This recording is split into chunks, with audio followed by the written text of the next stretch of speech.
everyone, this is Sarah of thehealthyhomeeconomist.com, and today I'm going to teach you something that I've been doing for a long time, and perhaps you've been doing too, but sometimes the simple things get overlooked, which is why I want to talk about this today. I'm going to talk to you about how to make hot chocolate that is completely raw, that's full of enzymes, that's full of nutrition, and that's very easy to digest, and it's a treat, and it's also good for you.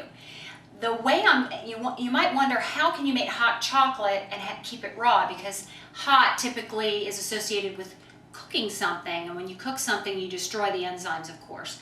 Well, what I'm going to show you today is we're going to take the hot chocolate, the milk, we're going to make it in this case with fresh milk from the farm.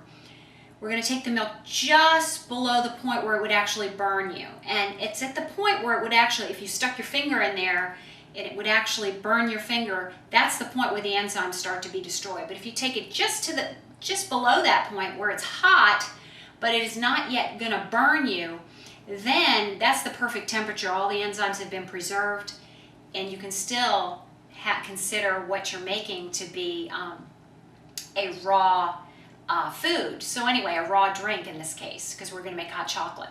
Please don't buy the hot chocolate from the store for your kids. I know the winter months are coming here in the Northern Hemisphere, and it's a wonderful thing to have in the evening as a treat, as a cup of hot chocolate, or even for breakfast in the morning.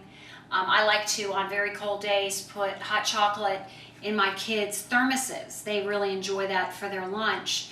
But don't buy the stuff from the store. The powdered stuff from the store is just really terrible stuff. Even from the health food store, it is organic sugar they put in there, but it's basically organic refined sugar, so it's still highly refined, and it's just not, it's much higher in sugar than what you would actually make at home, and what I'm going to show you today too. So take the time to make it yourself at home.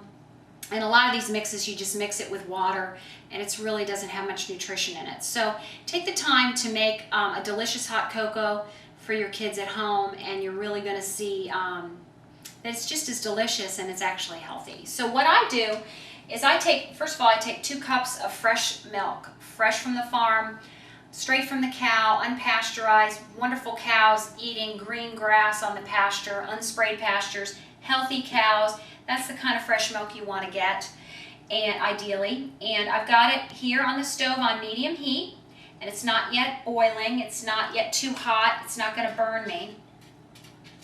And that's the point where you want to get it to, and then just turn the heat off.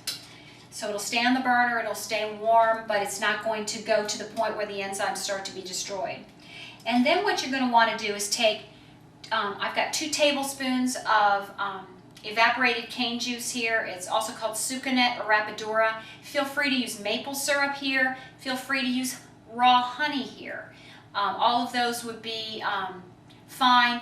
Depending on the type of honey you use, it's going to impart a slightly different flavor to the hot cocoa. So I would just try it with some different natural whole sweeteners and see which one suits you.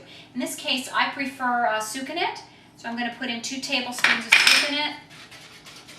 And just quickly stir that in. Don't forget to turn the heat off. Once you get it to the point where it's warm, you can see I can touch it here. It's warm, but it's not going to burn me. That's where you want to turn that burner off.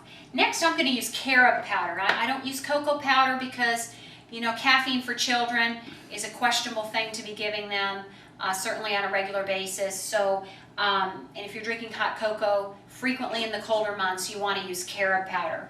And if you get a good quality organic carob powder, just take 1 heaping tablespoon and just stir it right in there. It should dissolve with the milk already being about 117, 116 degrees Fahrenheit. 118 degrees is where the enzymes start to be destroyed. That's the point at which you would burn your finger if you stuck it in there. So we've got very warm milk here. You'll find the sugar and the carob powder dissolve very easily. I'm also going to take a teaspoon of chocolate extract, just to give it that chocolatey flavor without the cocoa powder. And go ahead and stir that in. And we're done. We have fresh milk that is still retained all its enzymes. It's now been transformed into a wonderful cup of hot cocoa.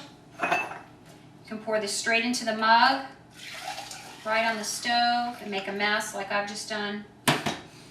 And you're ready to go. If you want to add a little bit of cinnamon to it, add a little bit of cinnamon powder to it, that's delicious as well. Put a cinnamon stick in there, whatever you'd like. And the great thing about making hot cocoa this way is you can pretty much drink it right away. You can sip it right away. It's not too hot. And enjoy your cocoa. I know it's going to be chilly where I am this weekend, and we'll be drinking our hot cocoa. So enjoy this recipe. And this is Sarah, the Healthy Home Economist. I'm wishing you all the best in the kitchen.